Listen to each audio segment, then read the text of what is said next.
यहाँ पर हम देखते हैं HMCS जो स्विच है HMCS 1 एंड 2 उसके बारे में बात करते हैं।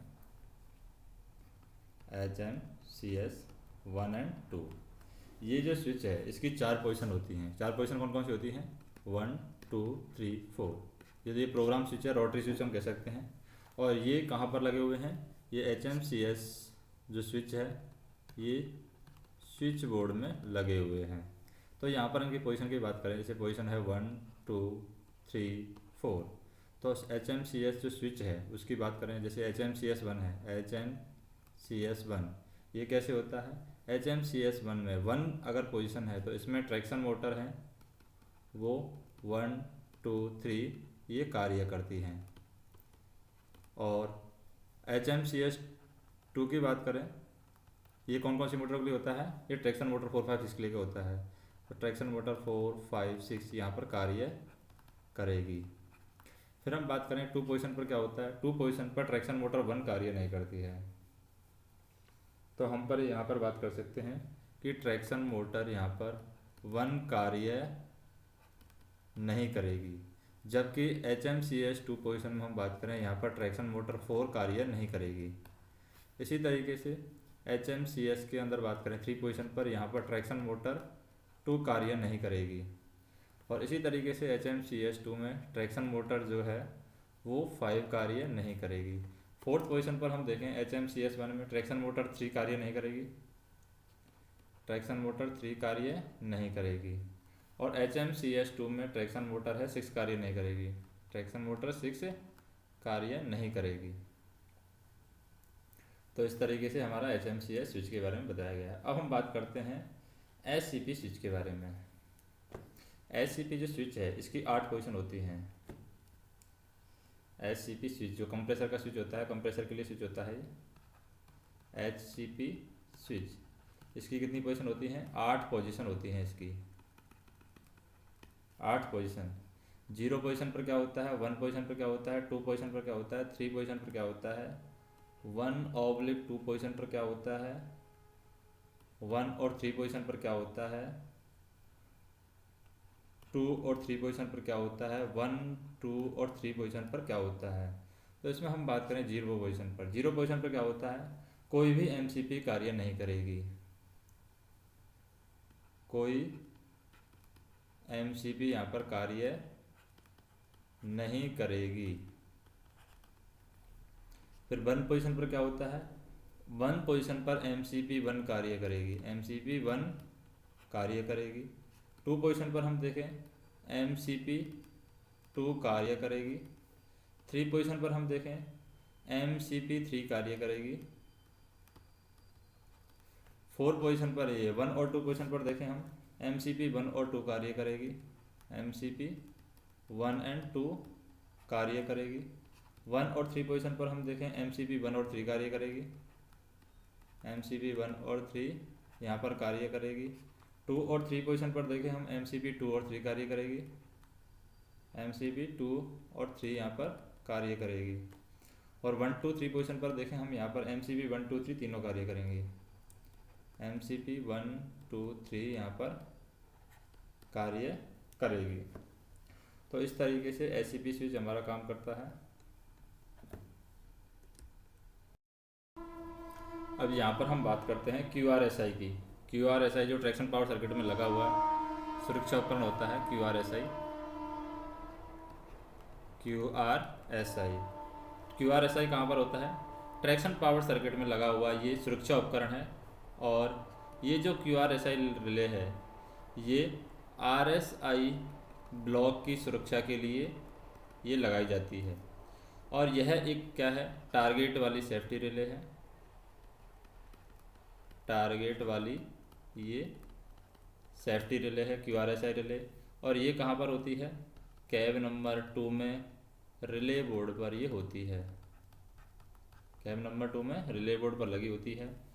QRSI 1 जो रिले है, QRSI 1 रिले ये RSI 1 ब्लॉक के लिए होती है, RSI 1 ब्लॉक के लिए। इसी तरीके से QRSI 2 रिले है, ये RSI 2 ब्लॉक की सुरक्षा के लिए होती है, RSI टू ब्लॉक की सुरक्षा के लिए लगाई जाती है। और जब कभी RSI ब्लॉक से बहने वाली करंट का मान, यहाँ पर जो RSI ब्लॉक से बहने वाली करंट का मान 3600 एम्पियर से ज़्यादा होता है, कितने एम्पियर से, 3600 एम्पियर से ज़्यादा होता है, तो यह रिले QRSI रिले है, ये क्या हो जाती है, एनर्जाइज हो जाती है, एनर्जाइज। और एनर्जाइज होकर के ये डीजे को ट्रिप कर देती है, तो ये एनर्जाइज होकर के डीजे ट्रिप हो जाता है और RSI ब्लॉक को अधिक करंट न होने से नुकसान से बचाती है, यानी डीजे को ट्रिप कर देगी। और ये 3600 एम्पियर से ज़्यादा जो करंट हो जाती है, तो ज़्यादा करंट से RSI ब्लॉक को ये प्रोटेक्शन देती है, यानी कि सुरक्षा प्रदान करती है। तो हम कह सकते हैं कि ज़्यादा करंट की वजह से RSI ब्लॉक को होने वाले नुकसान से ये RSI ब्लॉक को बचाती है। अब बात करते हैं हम Q20 रिले की। Q20 रिले किस टाइप की रिले है, तो ये ट्रैक्शन मोटर की ओवर वोल्टेज रिले है। क्या है, ट्रैक्शन मोटर की over voltage relay, traction motor की ओवर वोल्टेज रिले है। और ट्रैक्शन मोटर की ओवर वोल्टेज रिले है जो कि VA2 पैनल पर लगी हुई है। ट्रैक्शन मोटर की ओवर वोल्टेज रिले कहाँ पर लगी हुई है, ये VA2 पैनल पर लगी है। कहाँ पर लगी है, VA2 पैनल पर लगी है। और यह रिले एक रजिस्टेंस RQ20 के द्वारा ट्रैक्शन मोटर 1, 2, 3 के पैरेलल में कनेक्ट की गई है। तो यहाँ पर एक यह रिले है, एक रजिस्टेंस है RQ20 के द्वारा ये ट्रैक्शन मोटर 1, 2, 3 के पैरेलल में कनेक्ट की गई है। ट्रैक्शन मोटर 1, 2, 3 इसके पैरेलल में कनेक्ट की गई है RQ20 के द्वारा। और जब कभी ट्रैक्शन पावर सर्किट में 790 वोल्ट से ज़्यादा वोल्टेज बढ़ता है, किससे ज़्यादा बढ़ता है, किसी भी ट्रैक्शन पावर सर्किट में 790 वोल्ट से ज़्यादा अगर वोल्टेज बढ़ता है, तो यह रिले क्या हो जाती है, Q20 रिले एनर्जाइज हो जाती है। तो ये रिले एनर्जाइज हो जाएगी। इसके एनर्जाइज होने से दोनों कैब के अंदर क्या बजेगा, सोन एक बजर है वो बजने लगता है, सोन बजने लगता है। और इससे क्या आ जाता है, ऑटो रिग्रेशन आता है, ऑटो रिग्रेशन इस रिले के एक्टिवेट होने से आता है, ऑटो रिग्रेशन आता है। और जब ये वोल्टेज घट करके कितना हो जाता है, 700 वोल्ट हो जाता है, तो ये Q20 जो रिले है ये हमारी क्या हो जाती है, डी एनर्जाइज हो जाती है, डी एनर्जाइज। और Q20 रिले डी एनर्जाइज हो जाती है तो SON बजना यहाँ पर बंद हो जाता है, SON बजना बंद हो जाएगा। और SON बजना बंद हो जाएगा तो इससे क्या हो जाएगा, ऑटो रिग्रेशन रुक जाता है, ऑटो रिग्रेशन रुक जाता है, रिग्रेशन रुक जाता है।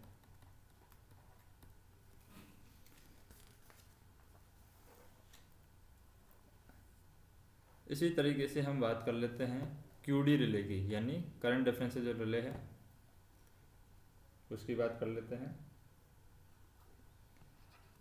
QD इसको बोलते हैं करंट डिफरेंशियल रिले,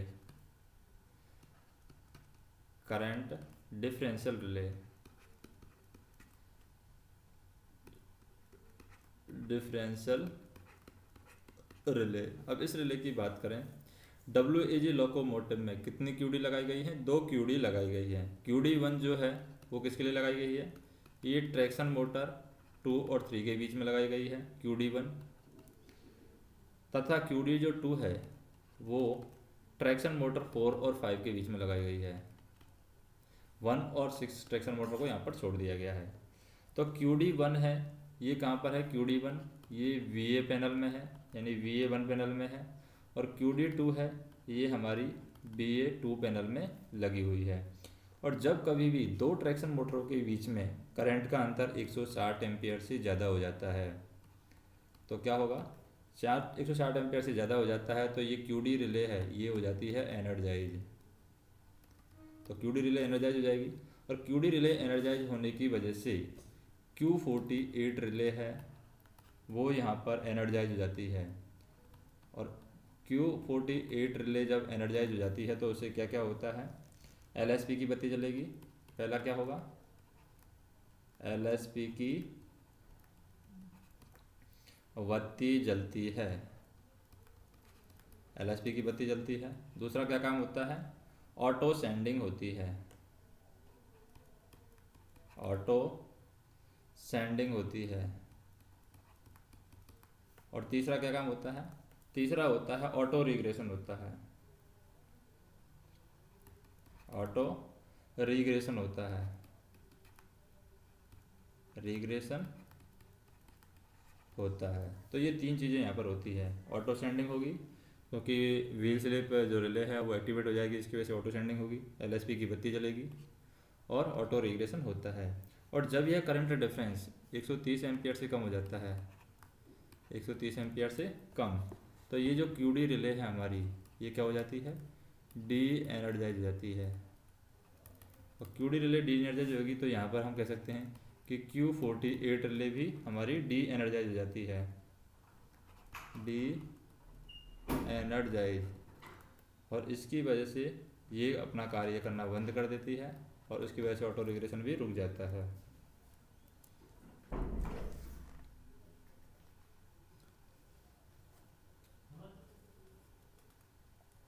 अब बात करते हैं QOP रिले की। QOP रिले किस टाइप की रिले है, QOP ये है ट्रैक्शन पावर सर्किट अर्थ fault protection relay, traction power circuit अर्थ फॉल्ट प्रोटेक्शन रिले, अर्थ fault protection relay, protection relay है। तो यह एक तरीके से QOP रिले है हमारी। किस तरीके की रिले है, ये टारगेट वाली रिले है। टारगेट वाली कैसी रिले है, सेफ्टी रिले है टारगेट वाली। और ये कहाँ पर लगी हुई है, कैब नंबर 2 में रिले बोर्ड पर ये लगी हुई है, रिले बोर्ड पर ये लगी हुई है। और WAG5 है, उसके अंदर दो QOP है, QOP1 और QOP2। तो QOP1 जो है वो हमारी ट्रैक्शन मोटर 1, 2, 3 के लिए है, और QOP2 है वो हमारी ट्रैक्शन मोटर 4, 5, 6 के लिए है, 4, 5 एंड 6 के लिए है। तो इस पावर सर्किट में लगाई गई है। QOP1 ट्रैक्शन मोटर 1, 2, 3 के पावर सर्किट में लगाई गई है। QOP2 है ट्रैक्शन मोटर 4, 5, 6 के पावर सर्किट में लगाई गई है। और QOP 50 वोल्ट DC सप्लाई पर एनर्जाइज होती है, QOP 50 वोल्ट DC सप्लाई पर एनर्जाइज होती है, एनर्जाइज होती है। और ट्रैक्शन पावर सर्किट में अर्थ फॉल्ट होने पर, जैसे मान लीजिए ये ट्रैक्शन पावर सर्किट है, अगर ट्रैक्शन पावर सर्किट में अर्थ फॉल्ट हो जाता है, ट्रैक्शन पावर सर्किट, क्योंकि ट्रैक्शन पावर सर्किट की अर्थ फॉल्ट प्रोटेक्शन रिले हैं, तो इसमें अगर अर्थ फॉल्ट हो जाता है तो क्या होगा, ट्रैक्शन पावर सर्किट में अर्थ फॉल्ट होने पर QOP रिले है ये क्या हो जाती है, एनर्जाइज हो जाती है, एनर्जाइज। और एनर्जाइज होकर के ये DJ को ट्रिप कर देती है, तो DJ क्या हो जाएगा, ट्रिप हो जाएगा, जिससे पावर सर्किट की सुरक्षा हो जाएगी। क्या हो जाएगी, पावर सर्किट की सुरक्षा, क्योंकि DJ ट्रिप हो गया है तो पावर सर्किट हमारा सेफ बच जाएगा, पावर सर्किट की यहाँ पर सुरक्षा हो गई है। अब बात करते हैं QOP का टारगेट गिरने पर। मान लीजिए क्या होता है, QOP का टारगेट गिर गया है, तो अगर QOP का टारगेट गिर गया है, QOP का टारगेट गिरने पर ट्रैक्शन पावर सर्किट में हम क्या करेंगे, ट्रैक्शन पावर सर्किट में आग, धुआं और जलने की गंदगी जांच करेंगे। ट्रैक्शन पावर सर्किट में आग, धुआं और जलने की गंध जांच करेंगे, जलने की गंध हम क्या करेंगे, जांच करेंगे। नेक्स्ट हम देखें कि QOP1 और QOP2 को बाईपास करने के लिए दो नाइफ स्विच लगाए गए हैं। दो नाइफ स्विच कैसे लगाए गए हैं? यहाँ पर QOP1 और QOP2 को बाईपास करने के लिए नाइफ स्विच। तो नाइफ स्विच कौन कौन से लगाए गए हैं? HQOP1 और HQOP2, ये दो नाइफ स्विच लगाए गए हैं जो कि VA2 पैनल में लगे हैं। ये दोनों स्विच कहाँ पर लगे हैं? VA2 पैनल में लगे हैं।